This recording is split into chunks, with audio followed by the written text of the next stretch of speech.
안녕하세요. 오늘의 주요 뉴스를 스케치해드리는 HTC 뉴스캐치의 탑프로입니다.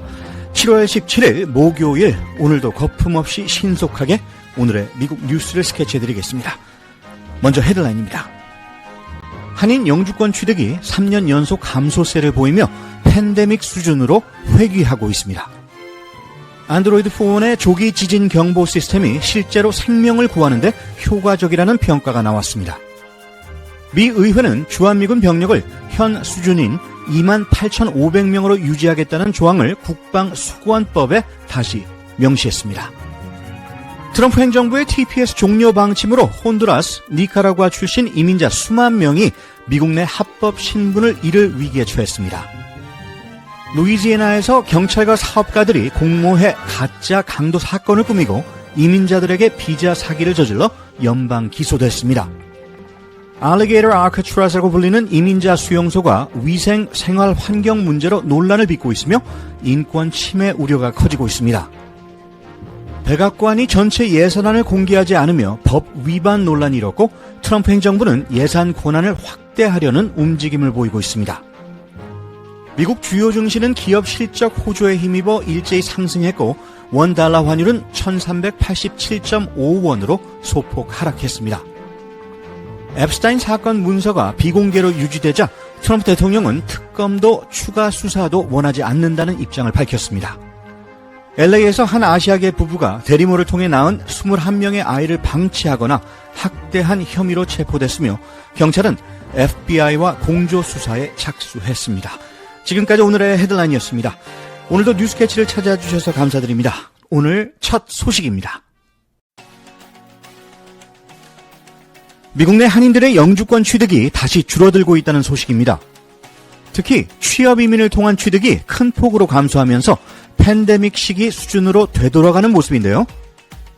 유미정 리포터, 먼저 올해 수치를 짚어주시죠. 네. 미국 국무부가 최근 발표한 2024 연례 비자 보고서에 따르면 2024 회계연도 기준으로 미국 영주권, 즉 그린카드를 취득한 한국인 수는 잠정 14,268명으로 집계됐습니다. 이는 2023년에 15,770명보다 약 1,500명 가까이 감소한 수치입니다. 2022년과 비교하면 무려 1,900명 가까이 줄어든 것입니다. 이 중에서 가장 눈에 띄는 감소는 취업이민 쪽이라면서요? 맞습니다. 2024년 한 해 동안 취업을 통해 영주권을 받은 한국인은 8,434명으로 확인됐습니다. 전년도인 2023년에는 9,570명이었으니 1,100명 이상 급감한 셈이죠. 팬데믹 이전에는 10,000명이 넘는 수치를 유지하던 것과 비교하면 취업 이민의 문이 점점 좁아지고 있다는 걸 실감할 수 있습니다. 가족 이민 상황도 함께 살펴보면 어떻습니까? 가족 이민의 경우도 예외는 아닙니다. 2023년에는 6,110명이었지만 올해는 약 5,300명 수준으로 추산되고 있습니다. 다만 이 수치에는 미국에서 수속 중인 시민권자의 직계 가족 수가 아직 포함되지 않았기 때문에 전체 수치는 소폭 조정될 여지가 있습니다. 하지만 이를 포함해도 총 1만 4천여 명 수준에 머물 것으로 보입니다. 바이든 행정부 들어서도 이런 하락세를 막지 못했다는 분석이 나오는군요. 그렇습니다. 일각에서는 트럼프 행정부 시절 강화된 이민 심사 기준이 여전히 유지되고 있고 최근 다시 트럼프 대통령이 백악관에 복귀하면서 향후 심사 기준이 더 강화될 수 있다는 우려도 나옵니다. 실제로 국무부는 2025년 이후에도 영주권 발급이 더 까다로워질 수 있다고 시사하고 있습니다. 한인 사회의 정치적 영향력 측면에서도 걱정이 나올 수밖에 없겠군요. 네. 이민 통계 전문가들은 한 해 최소 2만 명 이상이 영주권을 얻고 1만 5천 명 이상이 시민권을 취득해 투표권을 행사해야 한인 파워가 실질적으로 확대될 수 있다고 말하고 있습니다. 하지만 현재 흐름은 오히려 후퇴하거나 정체되고 있어 향후 한인 사회의 정치적 입지 약화도 우려되는 상황입니다. HTC 뉴스캐치 유미정이었습니다. 줄어드는 영주권 취득 숫자 속에 한국 이민 사회가 어떤 돌파구를 마련할 수 있을지 앞으로의 정책 변화에 귀 기울일 필요가 있어 보입니다. 캘리포니아에서 발생한 지진 당시 휴대폰의 경고음 덕분에 반려견과 함께 무사히 대피한 한 여성의 사례가 주목받고 있습니다. 구글의 안드로이드 지진 조기 경보 시스템이 실제로 생명을 구하는 데 효과가 있다는 평가인데요. 이아람 리포터 자세한 내용 전해주시죠. 네, 지난해 8월 캘리포니아에서 열대폭풍 힐러리가 몰아치던 날 5.1 규모의 지진이 발생했습니다. 로스앤젤레스 인근에 거주 중인 리리베리 씨는 당시 자신의 안드로이드 폰에서 날카로운 경보음을 듣고 즉시 반려견을 안고 문틀 아래로 대피했습니다. 그녀는 지진 발생 30초 전쯤 경고를 받았고 곧이어 진동이 이어졌다고 전했습니다. 정말 놀라운 이야기입니다. 이 시스템이 어떤 방식으로 작동하는지도 궁금한데요. 안드로이드 지진 조기 경보 시스템은 구글이 개발한 기술로 스마트폰에 내장된 가속도 센서를 활용합니다. 지진이 발생하면 가장 먼저 도달하는 PPA, 즉 초기 진동을 포착하고 여러 기기에서 비슷한 신호가 감지되면 이를 구글 서버에 전송합니다. 서버는 이를 분석해 실제 지진인지 판단하고 판단 즉시 주변 사용자들에게 경고 알림을 발송하는 구조입니다. 그러니까 지진이 본격적으로 흔들리기 전에 사람들에게 대피할 시간을 벌어주는 거군요. 맞습니다. 사용자 중 36%는 지진 발생 전에, 28%는 흔들리는 도중에, 그리고 23%는 진동 이후 알림을 받았다고 응답했습니다. 시스템은 2021년부터 본격적으로 가동됐고 현재 98개국에서 활용 중입니다. 2024년 3월 기준으로 총 1279건의 지진을 감지했고 그중 오탐은 단 3건에 불과했습니다. 정확도 면에서도 굉장히 신뢰할 수 있는 수준이군요. 그런데 혹시 실생활에서 알림을 놓치는 경우도 있지 않을까요? 안드로이드 시스템은 알림을 절대 놓치지 않도록 설계되어 있습니다. 진동이 강한 경우에는 Take Action 알림이 울리는데요. 이 알림은 일반적인 방해 금지 모드도 무시하고 화면 전체를 덮으며 몸을 낮추고 보호하라 같은 지시 메시지를 제공합니다. 진앙지에서 멀리 떨어진 지역에는 Be Aware라는 비교적 덜 강제적인 알림이 제공됩니다. 앞으로도 이 시스템이 더 발전할 가능성도 있을까요? 네, 구글은 이 데이터를 바탕으로 향후 지진 피해 예측 지도, 즉 쉐이크맵 기능까지 확장할 계획입니다. 또 서로 다른 스마트폰의 센서 특성을 고려해 지진 규모 예측의 정밀도도 높이는 중입니다. 결국 전 세계 대부분이 가진 스마트폰이 곧 지진 생존 도구가 될 수 있다는 점에서 매우 의미 있는 기술 혁신으로 평가받고 있습니다. HTC 뉴스캐치 이아람이었습니다.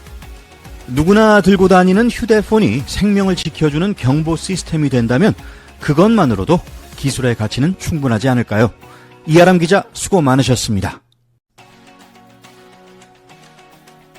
트럼프 행정부가 주한미군 감축 가능성을 시사한 가운데 미 의회는 오히려 주한미군 병력을 현재 수준으로 유지하겠다는 입장을 분명히 하고 있습니다. 김윤범 리포터, 관련 법안이 어떻게 다뤄지고 있습니까? 네, 미국 상원 군사위원회는 최근 통과시킨 2026 회계연도 국방수권 법안 NDAA에 주한미군을 28,500명 수준으로 유지한다는 조항을 포함했습니다. 하원 군사위원회를 통과한 NDAA 법안에도 같은 내용이 담겨 있는데요. 이 조항은 바이든 행정부 때 도입된 내용을 그대로 반영한 것입니다. 그렇다면 트럼프 대통령의 감축 가능성 발언과는 반대되는 움직임으로도 볼 수 있겠군요. 맞습니다. 의회는 국방부 장관이 인도 태평양에서의 동맹 강화에 힘써야 한다고 명시했으며 이에는 한국과의 협력 강화, 확장 억제 제공, 그리고 주한미군 병력 현 수준 유지를 포함시켰습니다. 이 조항은 트럼프 전임 시절에도 포함됐던 내용으로 의회의 견제 의지가 다시 강조된 셈입니다. 예산 관련 제약 조항도 다시 등장했다고요? 그렇습니다. 이번 상원 NDAA에는 국방 예산을 주한미군 감축이나 전시작전 통제권, 이른바 전자권 이양에 사용할 수 없도록 하는 강력한 제한 조항이 포함됐습니다. 이 조항은 트럼프 1기 당시 의회의 견제를 위해 도입됐지만 바이든 행정부 들어 사라졌다가 이번에 5년 만에 부활한 것입니다. 전자권 이양과 관련된 평가 절차도 담겨 있다고 들었습니다. 맞습니다. 전자권 이양을 추진하려면 미국, 한국, 일본의 안보에 미치는 영향뿐 아니라 인도 태평양 전역의 핵 확산 위험에 대한 평가 보고서를 의회에 제출해야 합니다. 또한 이양 조건 충족 여부, 한국 주도 연합사의 운영 방식 등도 점검 대상입니다. 그렇다면 향후 트럼프 행정부가 감축을 추진하더라도 이번 NDAA가 어떤 제어 장치 역할을 하게 되는군요. 그렇습니다. 이 조항들은 행정부가 주한미군 감축을 추진할 경우 예산 자체를 사용할 수 없게 막는 기능을 합니다. 일방적인 병력 이동에 대한 법적 견제선이 설정된 셈이죠. 다만 미국 국방부 장관이 감축이나 전작권 이양이 국가 안보에 부합한다고 보증하고 한국과 일본 등 동맹과의 협의를 거쳤다는 전제하에 예외적으로 허용될 수 있도록 단서 조항도 마련돼 있습니다. HTC 뉴스캐치 김윤범이었습니다. 주한미군 병력 감축을 둘러싼 논쟁 속에서도 의회는 동맹의 중요성을 재확인하며 견제에 나서고 있습니다. 법안의 최종 통과 여부에 관심이 쏠립니다. 수년 동안 미국에서 합법적으로 살아온 혼두라스와 니카라구아 출신 이민자 약 5만 명이 트럼프 행정부의 결정으로 합법 신분을 잃을 위기에 처했습니다. 이들은 간호사, 정비사, 건설 노동자, 경영자 등 다양한 직업군에서 일하며 세금을 내고 자녀를 키우며 미국 사회에 기여해 왔습니다. 하지만 1998년 허리케인 미치 이후 부여된 임시보호신분 TPS가 오는 9월 초 종료된다는 발표에 충격과 분노가 커지고 있습니다. 법무부는 해당 국가들의 상황이 개선됐다는 이유를 들었지만 이민자 단체들은 여전히 현지 여건이 열악하며 정치적 결정이 반영된 차별적인 조치라고 반발하며 소송을 제기했습니다. 이 조치로 인해 미국에서 태어난 자녀들과 생이별하거나 의료보험과 일자리를 잃게 되는 이들도 속출할 것으로 보입니다. 실제 일부는 30년 가까이 미국에 거주했지만 가족도 일자리도 없는 모국으로 돌아가야 할 처지입니다. 이번 결정은 단순한 정책 변경을 넘어 많은 이들의 삶 전체를 뒤흔들고 있습니다. 루이지애나에서 현직과 전직 경찰서장 3명, 보안관 1명, 지역사업가 1명이 함께 이민자용 범죄 피해자 비자, U 비자를 악용한 대규모 사기 혐의로 연방검찰에 기소됐습니다. 이들은 무려 10년간 실제 존재하지도 않은 강도 사건을 꾸며 이민자들을 피해자로 둔갑시키고 이름 하나당 약 5,000달러씩을 받아왔습니다. 사업가 파텔은 자신도 가짜 강도 피해자로 위장해 2023년 유비자를 취득했고 경찰들에게 허위 보고서를 써주도록 뇌물을 준 것으로 드러났습니다. 검찰은 이들이 수백 건의 가짜 범죄 보고서를 작성해 공문서 위조, 사기, 돈 세탁 등 총 62건의 혐의를 받고 있다고 밝혔습니다. FBI는 경찰의 명예를 돈으로 팔아서는 안 된다며 철저한 수사를 예고했습니다. 유비자는 본래 범죄 피해자를 돕기 위한 제도지만 이번 사건은 제도의 허점을 드러낸 사례로 지적되고 있습니다. 플로리다 에버글레이스 늪지대에 임시로 세워진 이민자 수용소가 개장 2주 만에 심각한 환경 문제에 휘말렸습니다. 전기, 수도 없이 운영되는 이곳은 휴대용 화장실이 역류하고 모기가 들끓는 열악한 환경 속에서 억류자와 직원 모두 고통받고 있습니다. 식수와 샤워용 물조차 부족하고 비가 오면 텐트 안까지 물이 스며듭니다. 450억 달러가 투입된 이 시설은 트럼프 행정부의 초강경 이민 정책의 상징이 되었으며 Alligator Alcatraz라는 별명까지 붙었습니다. 억류자들은 냉정한 모기떼와 위생용품 부족, 차가운 샌드위치 식사, 막힌 화장실, 에어컨 고장 등으로 감옥보다 더 열악하다고 호소합니다. 일부 변호사와 단체는 비인도적이고 법률 상담조차 제대로 막혀 있다며 플로리다주와 연방정부를 상대로 소송에 나섰습니다. 반면 디센티스 주지사는 기준은 지키고 있다며 이 시설을 추가 구금 모델로 활용하겠다고 밝혔습니다.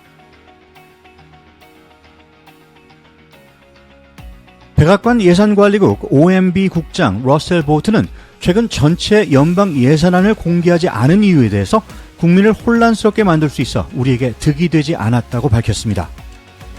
이는 1974년 예산법을 사실상 위반한 것이며 전문가들은 매우 이례적이라고 지적합니다. 보트는 공화당의 대규모 감세 법안, 일명 One Big Beautiful Bill 논의 중 예산안을 공개하면 정책 메시지가 뒤섞일 것을 우려했다고 설명했습니다. 그는 궁극적으로는 전체 예산을 발표하겠지만 시점은 우리 기준에 따라 결정할 것이라며 늦 여름쯤 중간 경제 전망치를 공개할 계획이라고 덧붙였습니다. 그는 또 일론 머스크가 이끌던 정부 효율부 도지가 밝힌 1,900억 달러 절감액에 대해서 실제 반영되려면 의회의 법제화가 필요하다고 강조했습니다. 일부 절감 조치는 이미 상원에서 통과됐지만 하원 승인이 필요하며 행정부는 의회의 동의 없이 예산을 취소할 수 있는 권한도 주장하고 있어 향후 헌법 논쟁 가능성도 제기되고 있습니다. 7월 17일 목요일 오늘 미국 주요 증시가 일제히 상승하며 사상 최고치를 경신했습니다. 이는 예상치를 웃도는 소매 판매와 실업수당 청구 감소 등 긍정적인 경제지표와 기업 실적 호조에 따른 결과입니다. S&P 500 지수는 0.5% 상승한 6,297.36으로 마감하며 사상 최고치를 경신했습니다. 나스닥 종합지수는 0.7% 오른 2884.27로 마감하며 연속 상승세를 이어갔습니다. 다우존스 산업평균지수는 0.5% 상승한 44,484.49로 마감했습니다. 이날 증시는 대형 기술주와 소비재 기업의 실적 호조에 힘입어 상승했습니다. 같은 날 원 달러 환율은 전 거래일 대비 소폭 하락한 1,387.5원으로 마감했습니다. 백악관 대변인 캐롤라인 레빗은 제프리 앱스타인 관련 문서 비공개 결정에 대해서 공화당 내 신뢰받는 인사들이 먼저 검토한 결과라며 정당성을 주장했습니다. 레빗은 트럼프 대통령이 해당 사건에 대해 특별 검사 임명도 원하지 않는다고 밝혔으며 언론이 이 이슈를 미국인들이 가장 중요하게 여기는 것처럼 다루고 있다며 비판했습니다.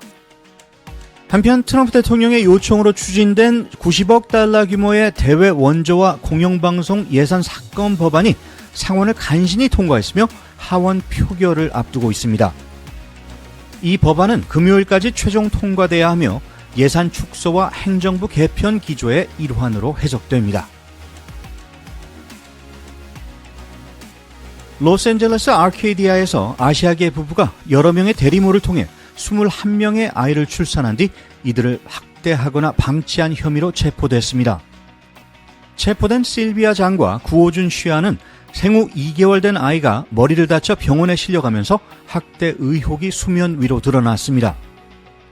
경찰은 부모가 아기를 심하게 흔든 뒤 의식을 잃게 했고 부부는 이를 알고도 이틀간 아무런 조치를 하지 않았다고 밝혔습니다. 이후 이들 부부의 집에서 15명의 아이가 발견됐고 주변 지인에게 맡긴 아이들까지 포함해 총 21명의 아동이 확인됐습니다.